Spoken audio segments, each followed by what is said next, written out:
Hello बच्चों, welcome back on cam TV. Previous lecture तक हमने क्वाड्रिलेटरल की इन्फॉर्मेशन ले ली थी।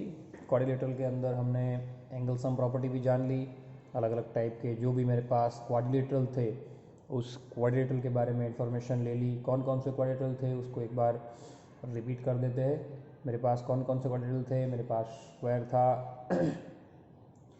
स्क्वायर के बाद मेरे पास रेक्टेंगल था, रेक्टेंगल के बाद स्क्वायर के जैसा ही रोम्बस था, रेक्टेंगल के जैसा ही पैरेललोग्राम था, मेरे पास ट्रेपेजियम था, काइट्स था। क्लियर ना? हर एक के बारे में इंफॉर्मेशन ली। अब उन सब के बारे में उनके कुछ ऐसे आप उसको थियरम कह सकते हो या तो आप उसको प्रॉपर्टी कह सकते हो, कुछ भी कह सकते हो, ठीक है ना। तो ये याद रखेगा क्या कि जो प्रॉपर्टी है उनकी, वो प्रॉपर्टीज़ के अंदर आपको खास ख्याल रखना है कि वो प्रॉपर्टीज़ उसको मैं थियरम वाइज पढ़ाऊंगा, आपको नंबर भी दूंगा थियरम के। तो आपको वो चीज़ ध्यान रखनी है कि आपकी एनसीईआरटी के अंदर वो थियरम के नंबर वाइज वो स्टेटमेंट दिए है। इस चैप्टर के अंदर कुछ थियरम ऐसे है जिसको हमें विथ प्रूफ क्लियर करना रहता है, और कुछ ऐसे होते हैं जिसको स्टेटमेंट बिना, ऐसे कह सकते हो कि बिना किसी प्रूफ के हम उसको एक्सेप्ट करेंगे, ठीक है। पर उस सारे के सारे स्टेटमेंट को हम अच्छी तरीके से समझेंगे, उसके बाद हम वो सारी डिस्कशन करेंगे, ठीक है। तो इस बात का खास ध्यान रखिएगा, कहीं पे कोई भी मिस्टेक ना आए। ओके, चलिए अब चालू करते हैं। जो भी प्रॉपर्टीज है पैरेललोग्राम की, टाइटल लगाइए प्रॉपर्टीज ऑफ पैरेललोग्राम। क्वाड्रिलेटरल के अंदर हमें पैरेललोग्राम की प्रॉपर्टीज के बारे में थोड़ा सा डिटेल में पढ़ना है, क्योंकि इस चैप्टर के अंदर पैरेललोग्राम को लेके बहुत सारी चीजें दी हुई है, ठीक है। तो ये ध्यान रखिएगा, प्रॉपर्टीज ऑफ पैरेललोग्राम, उसके जो अलग अलग थियरम्स है उस थियरम्स के बारे में हम सबसे पहले डिस्कस करते हैं, ठीक है। ये ध्यान रखिएगा खास। हम दूसरे भी क्वाड्रिलेटरल के बारे में इंफॉर्मेशन ले लेंगे, लेकिन पहले जो पैरेललोग्राम है उसको लेके उसके कुछ थियरम दिए हुए हैं, 7-8 थियरम है। उस थियरम को हम नंबर वाइज पढ़ते जाएंगे, ठीक है। चलिए, और साथ में लिखते भी जाएंगे। सबसे पहले टाइटल लगाइए theorem number 8.1। Theorem number 8.1। Theorem number 8.1 पहले तो कहता क्या है, मैं आपको वो समझा दूं। क्या कि किसी भी प्रकार का पैरेललोग्राम अगर मेरे पास है, समझना, क्या किसी भी प्रकार का अगर मेरे पास पैरेललोग्राम है तो वो उसकी जो बीच में जो डायगोनल बनती है, चाहे कोई भी डायगोनल ले लो आप, जैसे चलो मैं फिगर करके समझाता हूँ। जैसे कि मेरे पास ये एक पैरेललोग्राम है, बराबर। चलिए, मैंने एक पैरेललोग्राम ले लिया ABCD। उसकी चाहे कोई भी डायगोनल ले लो आप, चाहे मैं ले लेता हूँ AC, चाहे मैं ले लेता हूँ BD।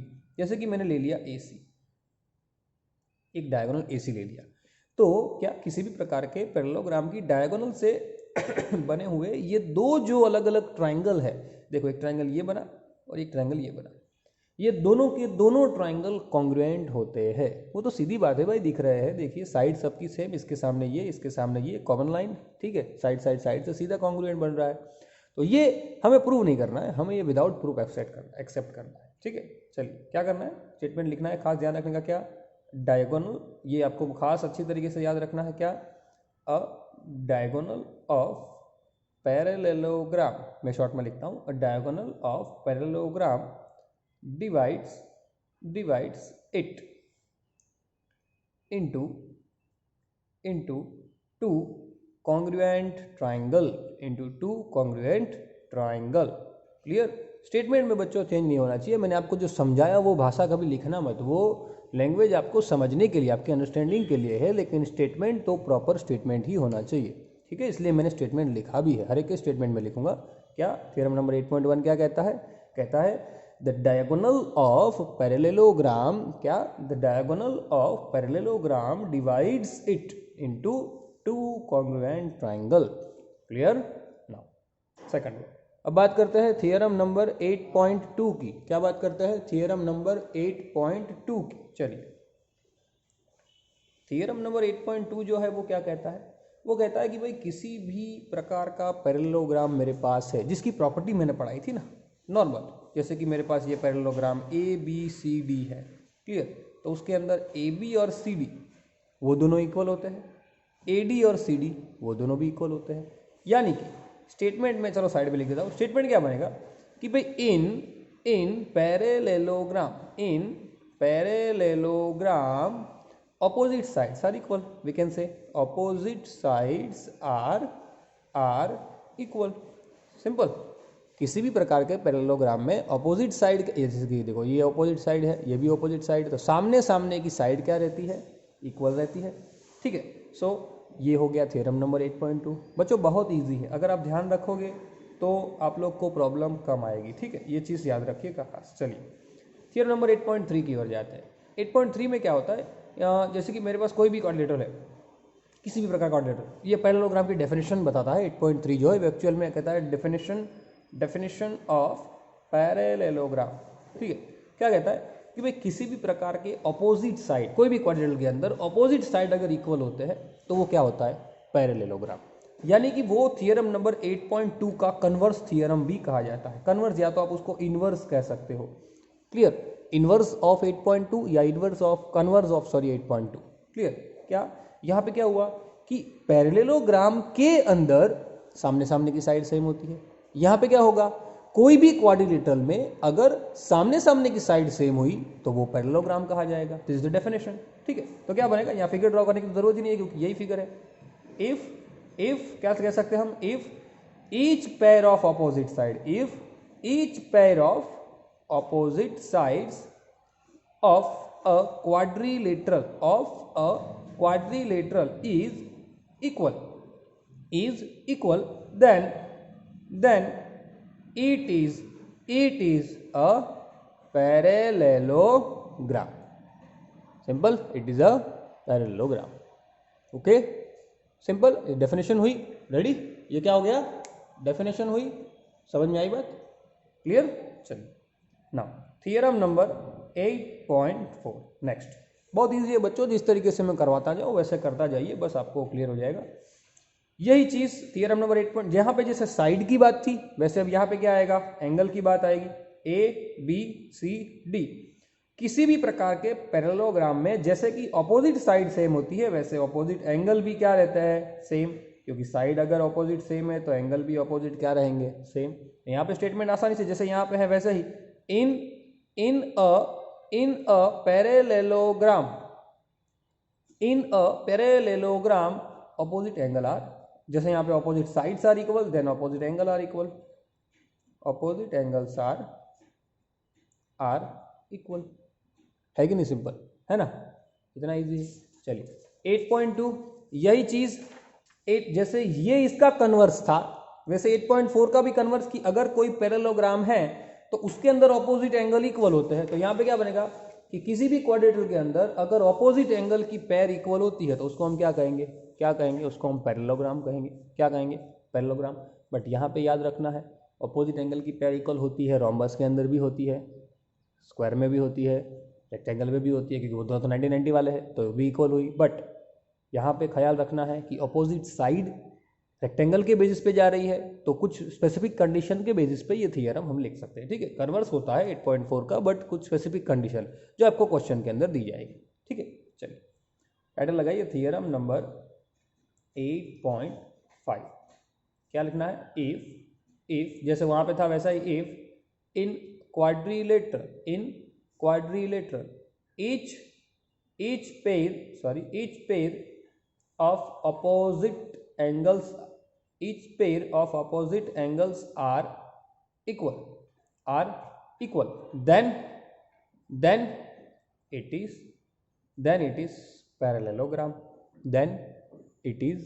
parallelogram, simple, ready.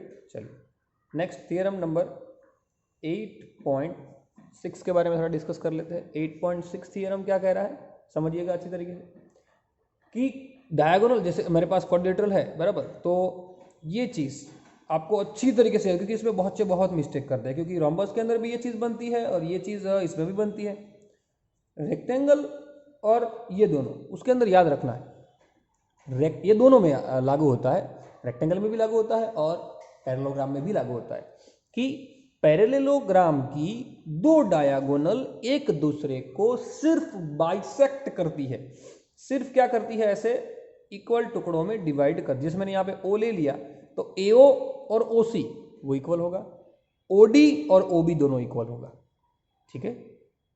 यही चीज़ रेक्टेंगल में भी होती है, बट स्क्वायर में और रोम्बस में वो दोनों में एक चीज़ ऐड हो जाती है, क्या कि डायगोनल बाइसेक्ट जरूर करती है, लेकिन वहाँ पे 90 डिग्री पे बाइसेक्ट करती है, यहाँ पे 90 डिग्री पे बाइसेक्ट नहीं करती।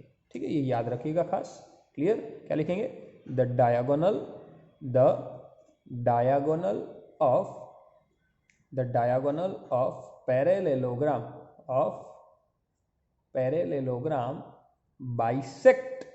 bisect each other not at 90 degree। ठीक है, ये याद रखिएगा। नाउ थियरम नंबर 8.7 की ओर जाते हैं। 8.7 थियरम क्या कहता है? इसका कन्वर्स क्या, जैसे यहाँ पे diagonal of parallelogram bisect each other, वैसे यहाँ पे diagonals of quadrilateral bisect each other, then it is parallelogram. ठीक है, इसका कन्वर्स कह सकते हो। ठीक है, देखो एक दूसरे के साथ सब कन्वर्स ही बैठ रहे हैं आराम से। जैसे कि the diagonal of parallelogram bisect each other, कि पैरेललोग्राम की डायगोनल एक दूसरे को बाइसेक्ट करती है, वैसे अगर किसी भी क्वाड्रिलेटरल की डायगोनल एक दूसरे को बाइसेक्ट करती है तो वो पैरेललोग्राम है, वैसा लिखना है। ठीक है, सिंपल। क्या लिखेंगे? if the diagonal of quadrilateral, the diagonals of quadrilateral bisect each other, then it is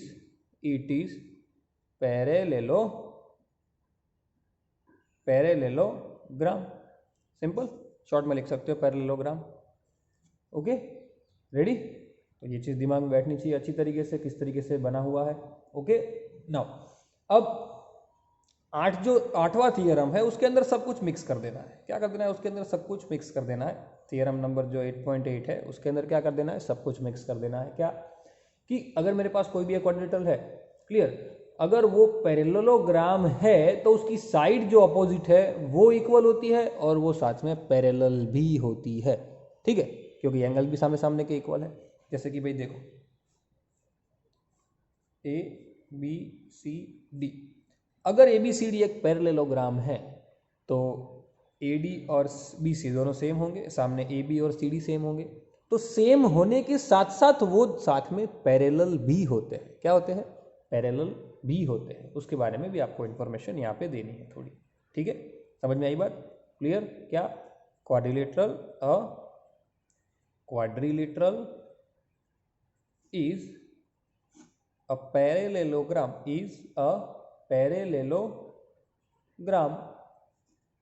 if a pair of opposite sides is equal and parallel।